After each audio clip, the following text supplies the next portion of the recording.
Bismillahirrahmanirrahim. Assalamualaikum warahmatullahi wabarakatuh.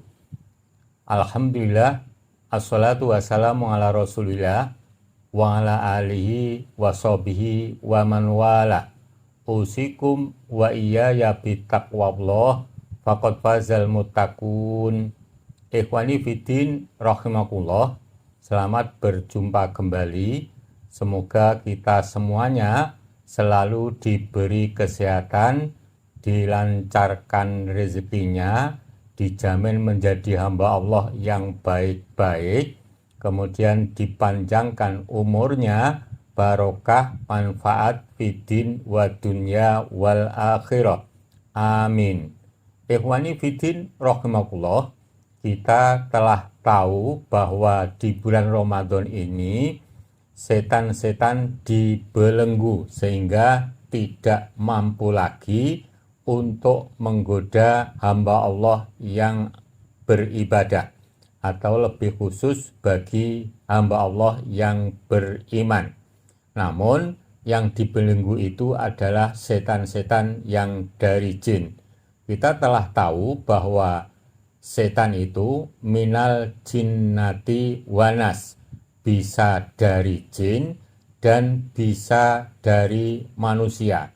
Pertanyaannya, kalau setan-setan dari jin tadi sudah dibelenggu karena di bulan Ramadan, lantas siapakah yang membelenggu setan-setan yang dari manusia? Tentu oleh manusia itu sendiri. Pada kesempatan ini, kami akan mengaturkan penjelasan tentang itu seperti berikut. Pengertian puasa. Menurut bahasa, puasa berarti menahan diri. Menurut istilah, ialah menahan diri dari segala sesuatu yang membatalkannya, dari mulai terbit fajar hingga terbenam matahari, karena perintah Allah semata-mata, serta disertai niat dan syarat-syarat tertentu. Sesuatu yang membatalkan puasa itu bila dilakukan di siang hari saja. Dan lebih penting lagi untuk diperhatikan peringatan Rasulullah SAW berikut ini. Kam min soimin laisa lahu min siyami ilal ju' wa kam min qaimin laisa lahu min qiyami ilas sahar. Betapa banyak orang yang berpuasa namun dia tidak mendapatkan sesuatu dari puasanya, yaitu pahala, kecuali rasa lapar, dan betapa banyak orang yang sholat malam tidak mendapatkan sesuatu dari sholatnya, yaitu pahala, melainkan rasa kantuk. Hadis riwayat Ahmad. Rasulullah SAW menegaskan tentang puasa. Rasulullah SAW telah menjelaskan tentang mana puasa tidak hanya mencegah sesuatu yang membatalkan puasa, tetapi juga sesuatu yang membatalkan pahala. Laisa siyamu minal akli wa syarabi, innamas siyamu minal lahwi wa rafathi, fa in sabbaka ahadun aw jaula alaika faltakul inni shaim. Puasa bukanlah hanya menahan makan dan minum saja, akan tetapi puasa adalah dengan menahan diri dari perkataan lahwun, perkataan atau perbuatan yang tidak berfaedah, dan rofath. Apabila ada seseorang yang mencelamu atau berbuat usil kepadamu, katakanlah padanya, aku sedang puasa, aku sedang puasa. Hadis riwayat Ahmad. Ikhwani fiddin rahimakumullah, pengertian lahwun dan rofatun itu telah disampaikan oleh Rasulullah SAW yang terkait dengan melaksanakan puasa di bulan Ramadan. Namun dari kalangan muslimin itu banyak yang tidak mengindahkannya, bahkan malah melakukannya dikarenakan tidak memahami makna atau pengertian lahwun dan rofathun, serta ditambah lagi dengan yajhal atau jahlun. Ikhwani fiddin rahimakumullah, pada kesempatan ini kami akan menghaturkan penjelasan tentang pengertian lahwun dan rofathun serta jahlun seperti berikut ini. Penjelasan lahwun dan rofathun seperti berikut. 1. Kata lahwun itu artinya perbuatan yang tidak ada manfaatnya menurut agama. Pengertiannya perbuatan yang bila dilakukan tidak mendatangkan keuntungan dunia dan akhirat. Contoh penggunaan HP, kadang digunakan untuk game atau sejenis. Kira-kira mendapat pahala tidak? Bila tidak, berarti masuk lahwun, padahal terlalu sering, apalagi di bulan Ramadan. 2. Kata rofathun itu pengertiannya perkataan atau perbuatan buruk, kotor, ada yang menjurus ke syahwat. Contoh memperolok-olok, mencela, menghujat, judi, zina, melihat pornografi, dan lain sebagainya. Contoh melalui HP, orang yang mudah menghina, menghujat, dan seterusnya, atau melalui medsos lain. 3. Ada kata lain yaitu jahlun, artinya merasa atau pura-pura tidak tahu. Seperti tidak tahu bila bertengkar di bulan puasa itu termasuk pelanggaran besar, dan lain sebagainya. Contoh lain, volume menggunakan HP dengan membaca Al-Quran besar mana? Padahal HP digunakan untuk aktivitas lahwun. Memanfaatkan sesuatu yang ada manfaat dan madharat. 1. Dalam memanfaatkan sesuatu yang terdapat di dalamnya manfaat dan madharat, menurut Al-Quran itu dipilih yang banyak atau besar manfaatnya. Bila lebih besar bahayanya atau madharatnya tidak bisa dilakukan.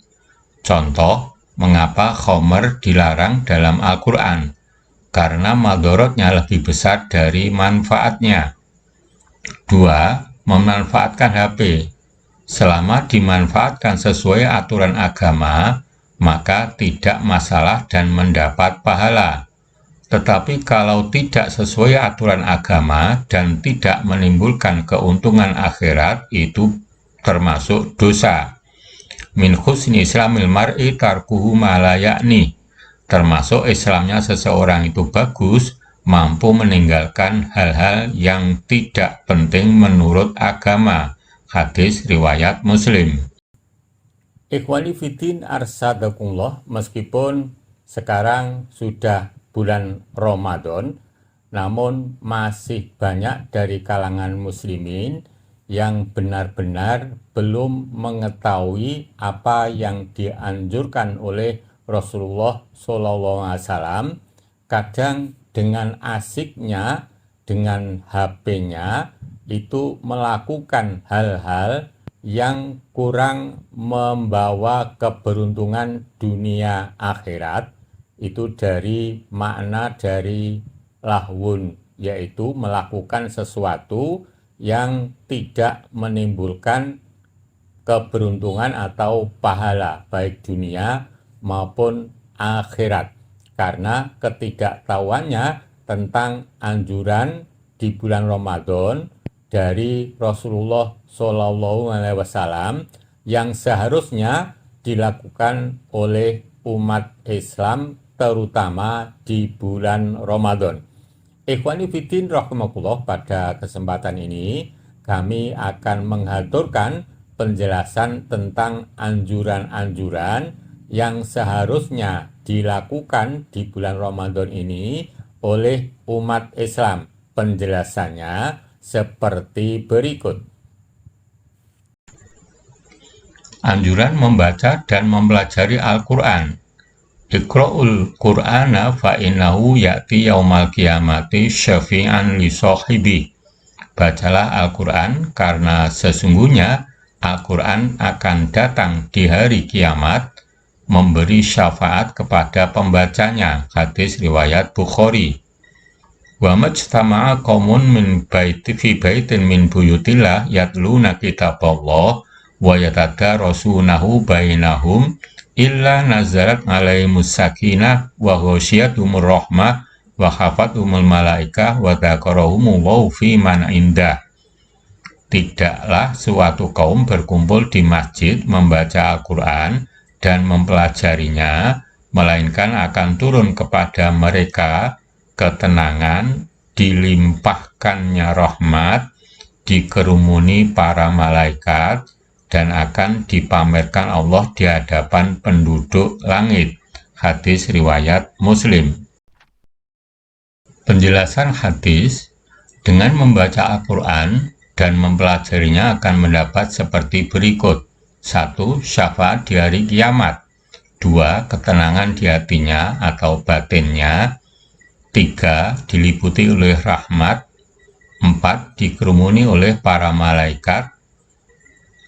5. Disebutkan di hadapan orang-orang yang di sisi Allah.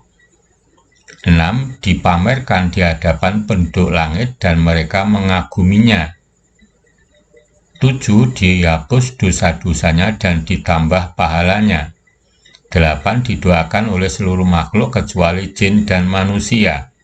9. Dinilai termasuk yang peduli kepada Al-Quran dan disebut dengan sebutan ulul albab, bersih pikirannya. Ikhwani Fiddin rahimakumullah, demikian tadi yang bisa kita sampaikan tentang lahwun, rofatun, dan jahlun. Semoga kita semuanya tidak kehilangan pahala puasa dikarenakan terlalu asik dengan teknologi, dan dengan teknologi itu banyak kita lakukan perbuatan yang termasuk lahwun, rofatun, serta jahlun.